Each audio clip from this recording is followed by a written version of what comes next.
My name is Elsie. I'm 32 years old, and real estate investment has been my career for the past decade.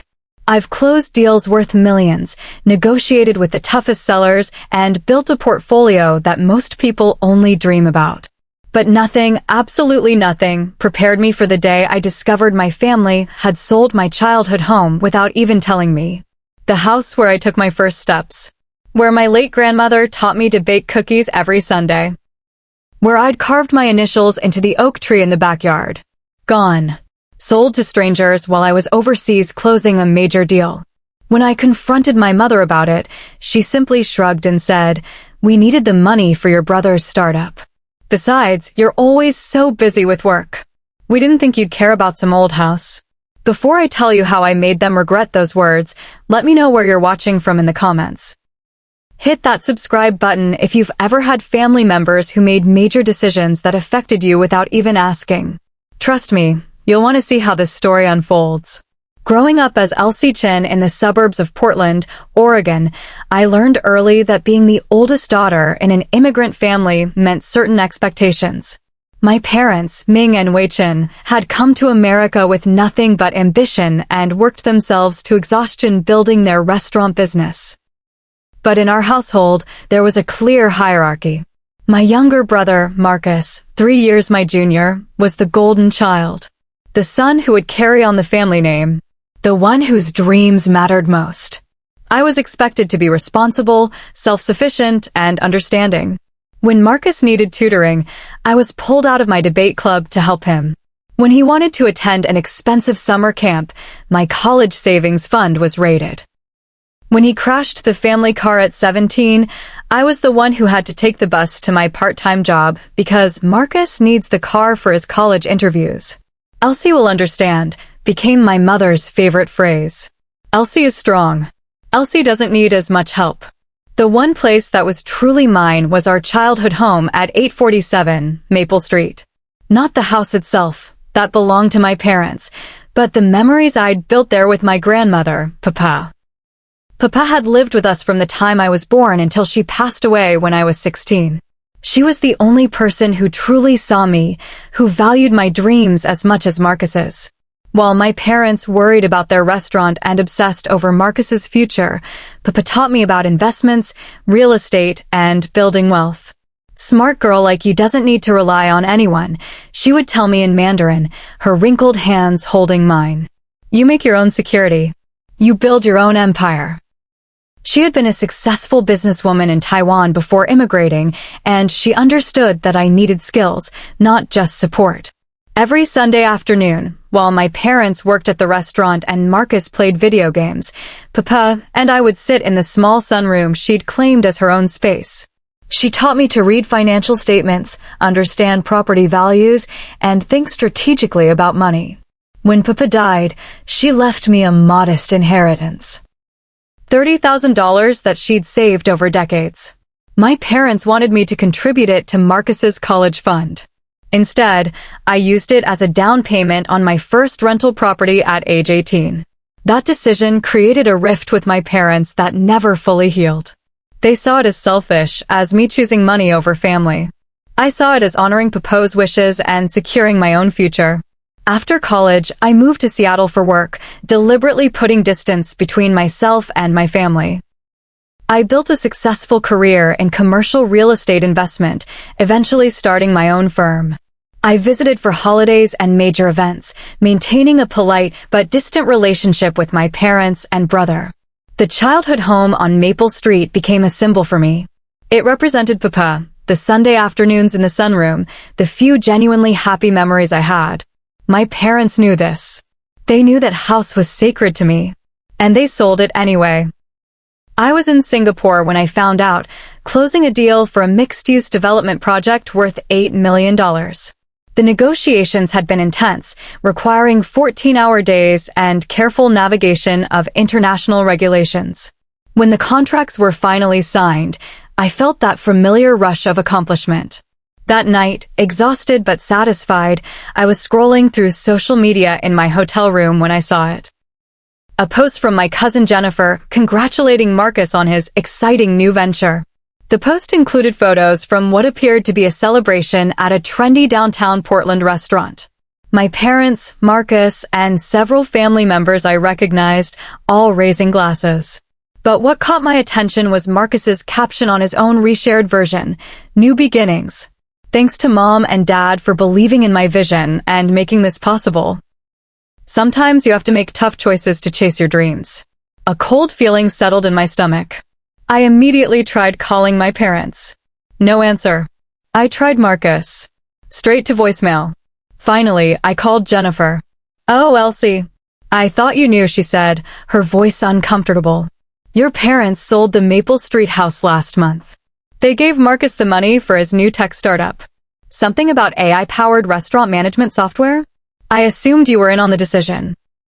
I sat frozen, phone pressed to my ear, unable to speak. "Elsie? Are you there?" "They sold Papo's house. I finally managed." "They sold it without telling me." "I'm so sorry." "I really thought you knew. Your mom mentioned something about you being too busy to be bothered with family matters." After hanging up, I spent the next hour staring at the Singapore skyline, processing my shock and rage. My first impulse was to call them back immediately, to scream, to demand explanations. But years of business negotiations had taught me the value of strategic patience. Instead, I opened my laptop and started researching. Within 30 minutes, I'd found the property records. The sale had closed 3 weeks earlier. My childhood home had sold for $650,000, significantly below market value, I noted with professional disapproval. The buyers were a young couple named the Hendersons. Then I started investigating Marcus's startup. His website was flashy but vague, promising to revolutionize restaurant operations through artificial intelligence. As someone who understood business, I could immediately see the red flags. No working prototype. No clear revenue model. No experienced team members. This was vanity project, not a viable company. My parents had sold our family home, Papo's home, to fund what was essentially Marcus's expensive hobby. The rage that had been building crystallized into something colder, sharper. Something calculating. I called my business partner, David, despite the time difference. "Elsie? Isn't it like 3 in the morning your time? I need you to compile information on a neighborhood for me," I said, my voice eerily calm. "Maple Street in Portland, Oregon. I want comparable sales, current listings, owner information for every property, tax records, everything. I need it by the time I land tomorrow." "What's going on?" "I'm going shopping." I flew back to Portland the next day, cutting my Singapore trip short and delegating my remaining meetings to associates. When I arrived at my parents' house, they downsized to a condo after selling Maple Street. It was Sunday afternoon. I'd timed it deliberately, knowing they'd be there. My mother opened the door, her expression shifting from surprise to defensive guilt when she saw my face. "Elsie, we weren't expecting you. When did you get back from Asia?" "This morning," I said, walking past her into the living room where my father sat reading a newspaper. "We need to talk." My father looked up, immediately sensing the tension. "What's wrong?" "You sold the house." The simple statement hung in the air. My mother's hands fluttered nervously. "Oh, that?" "Yes, well, we were going to call you." "When?" I demanded. "After you'd already given away my inheritance to fund Marcus's doomed startup?" "Don't talk about your brother that way," my father said, his voice hardening. "Marcus is taking a risk, following his dreams. The restaurant software industry is very promising. The restaurant software industry is oversaturated and Marcus has no technical background, no business plan, and no chance of success," I interrupted. "But that's not even the point. The point is that you sold Papo's house without telling me." "That house was our property, not yours," my mother said, her defensive walls rising. "We had every right to sell it. Legally, yes. But morally? That house was my connection to Papa. You knew how much it meant to me." My father set down his newspaper, his expression stern. "Elsie, you need to understand. Marcus is at a critical point in his life. This startup could be his big break. Your grandmother would have wanted us to help him." The casual invocation of Papo's memory after what they'd done sent my anger to a new level. Papa would have wanted you to teach Marcus to earn his own success, not hand him everything on a silver platter. Why are you always so bitter about helping your brother? My mother asked. You have your successful career, your money. Why can't you be happy that we're supporting Marcus? Because you never supported me. The words burst out before I could stop them. Every sacrifice was always mine to make. Every opportunity always went to Marcus. And now you've sold the one thing that connected me to the only person in this family who ever believed in me. My parents exchanged glances. You're being dramatic, my father said dismissively. It's just a house. I laughed, but there was no humor in it. Just a house. Okay.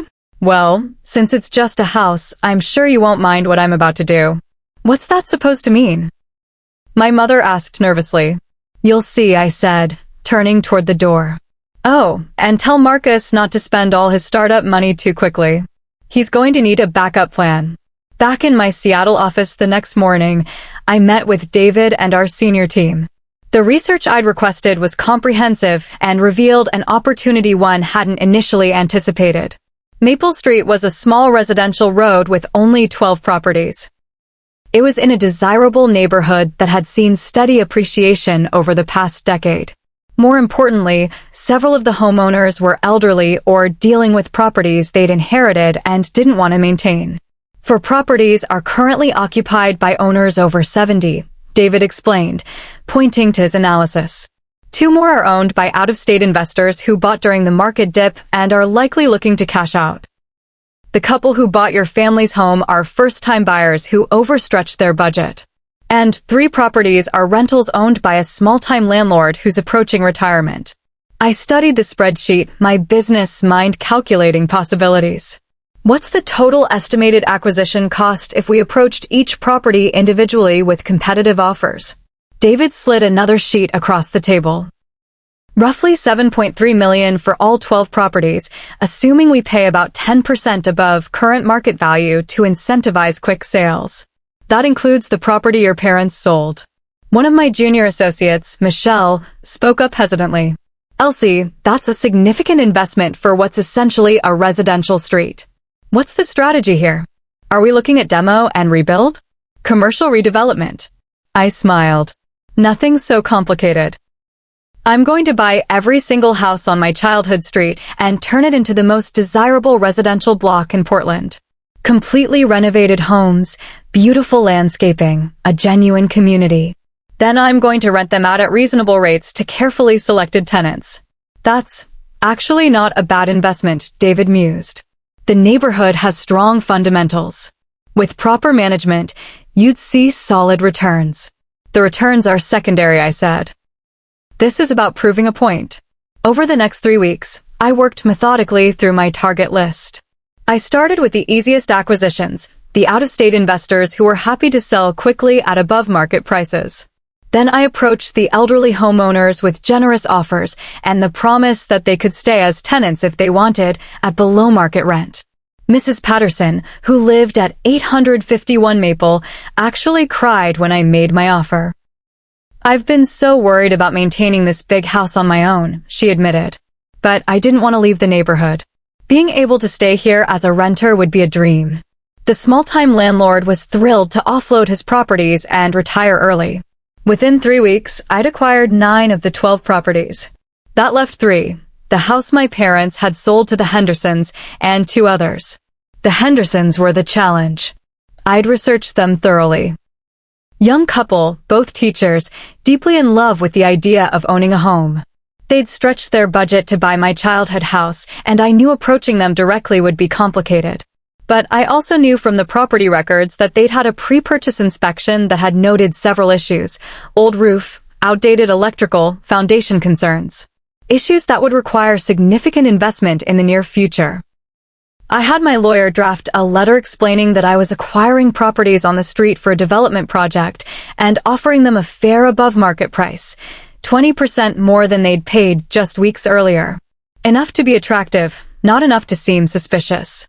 They accepted within 3 days. The final 2 properties took another week, but eventually, I owned every single house on Maple Street, including the one my parents had sold without telling me. Once I owned the entire street, I hired the best contractors and designers in Portland.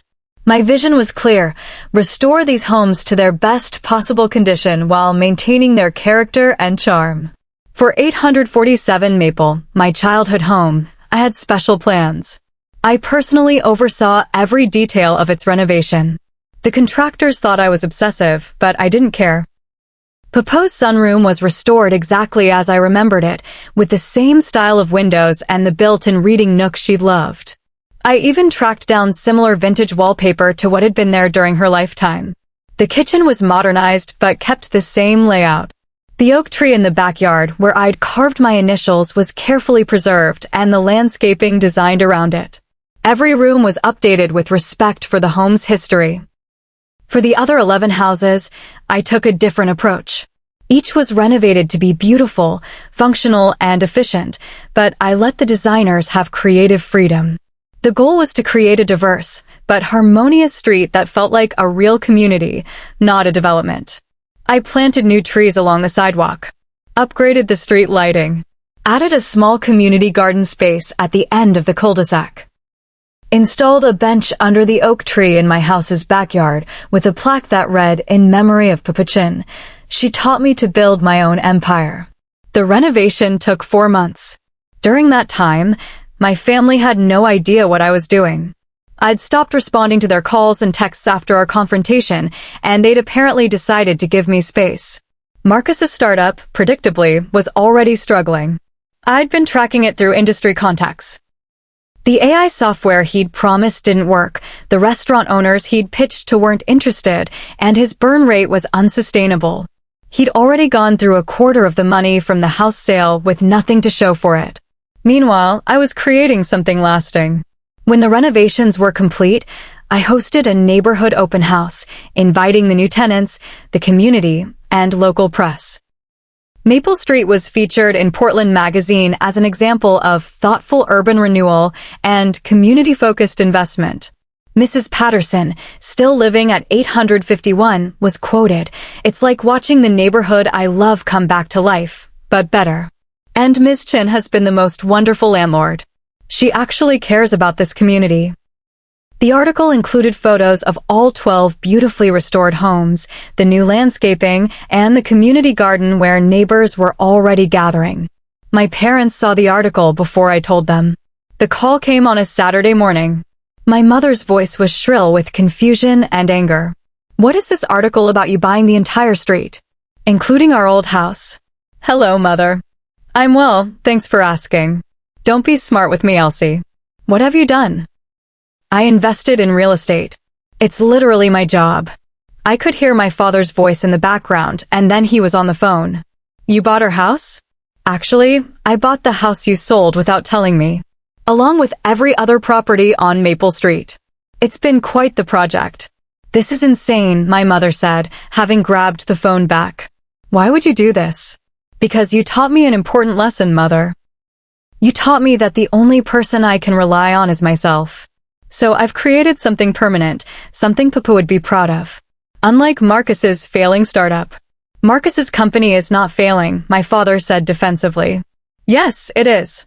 He's burned through $150,000 in 4 months with zero revenue. At his current rate, the money from the house will be gone in another 8 months. But don't worry, I'm sure you can sell something else to bail him out. Maybe your condo." The silence on the other end was heavy. "How do you know about Marcus's finances?" my mother finally asked. "I make it my business to know about businesses, especially ones funded by what should have been my inheritance." "That house was never your inheritance," my father said angrily. "It was our property to do with as we pleased." "You're absolutely right," I agreed. "Just like these 12 properties are my property to do with as I please. And I've decided to turn Maple Street into a thriving community that honors Papo's memory. Something actually meaningful." "You're being vindictive," my mother accused. "No, I'm being strategic. There's a difference.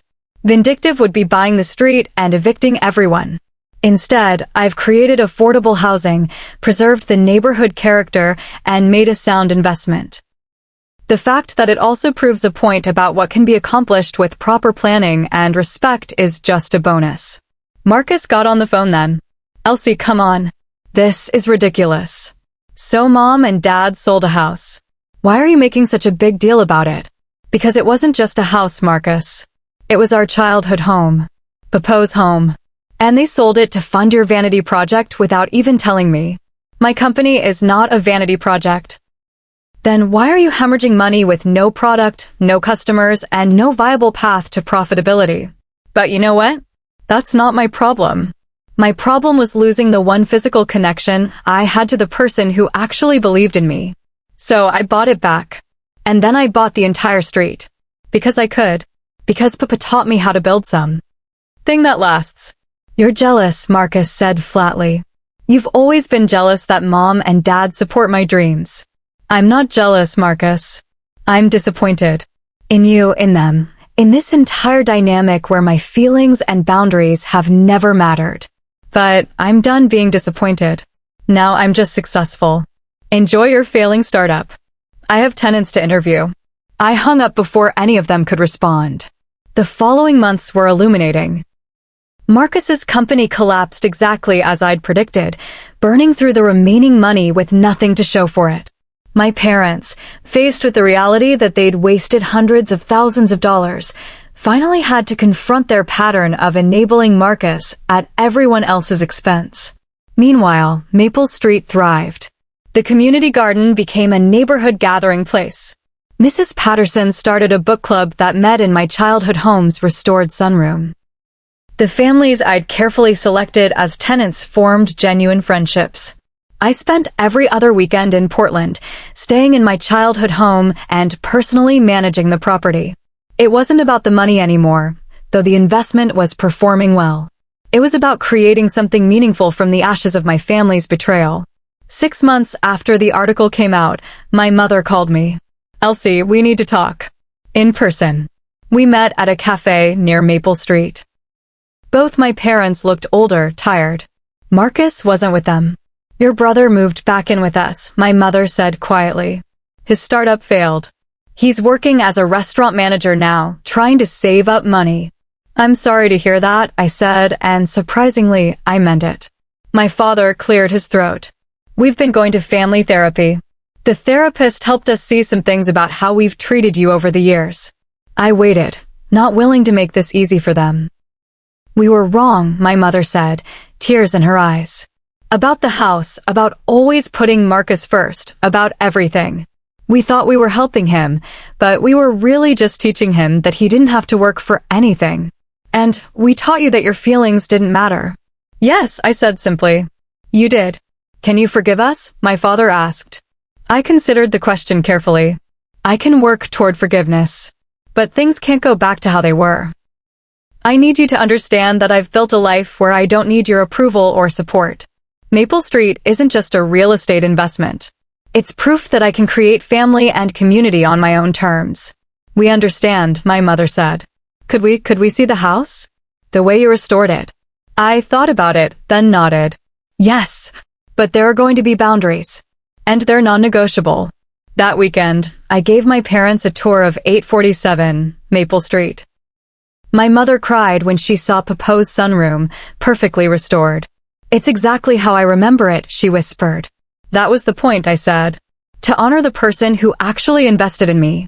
My father stood in the backyard, looking at the oak tree and the memorial bench. She would be very proud of you, Elsie. I'm sorry we never told you that enough. It wasn't a complete reconciliation. Years of pain don't heal in one conversation. But it was a start. Marcus eventually apologized too, admitting that his startup had been more about ego than genuine passion. He's working hard now, rebuilding his life without his parents' safety net. We're not close, but we're civil. As for me, I've expanded my community-focused investment model to other neighborhoods. Maple Street was the proof of concept, and now I'm replicating it in cities across the country. Creating affordable, beautiful housing while generating stable returns. Proving that business success and social responsibility aren't mutually exclusive. Every time I visit Portland, I walk down Maple Street, past the homes I restored, through the community garden where neighbors gather, and I sit on Papo's bench under the oak tree. This is my legacy. Not just property, but proof that the little girl who learned about investments in a sunroom could build an empire that actually matters. My parents sold my childhood home without telling me, so I bought it back. And then I bought the entire street. And I turned it into something better than it ever was before. Something Papa would be proud of. Because that's what she taught me. Build your own security. Create your own empire. And never, ever let anyone make you feel small. If you've ever had family members make decisions that affected you without your input, drop a comment below about how you handled it. Did you confront them? Did you walk away? Or did you, like me, find a way to turn betrayal into something constructive? Hit that subscribe button if you believe in setting boundaries and building something meaningful from difficult situations. And remember, when someone underestimates you, prove them wrong in the most successful way possible. Thanks for listening to my story. Until next time, invest in yourself, honor those who believed in you, and never apologize for being strong enough to stand on your own.